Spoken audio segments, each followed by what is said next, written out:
Hi guys, ito namasyal na naman kami. Ito marami kayong makikita rito mga ornaments na inilagay sa garden. Simple lang yung garden pero marami siyang mga figurines na inilagay sa mga lupa para gumanda yung place. Yan, tulad nito, hinaghang siya ng mga figurines para gumanda yung place. Yan. Tsaka ito yung mga halaman niya, mga ganda. Ito yung mga magaganda niyang flowers.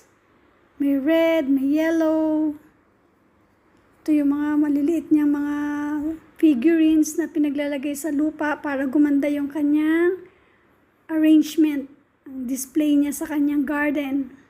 Nagkaabalahan niya talagang lagyan ng mga bato-bato dyan. Asinimento niya para gumanda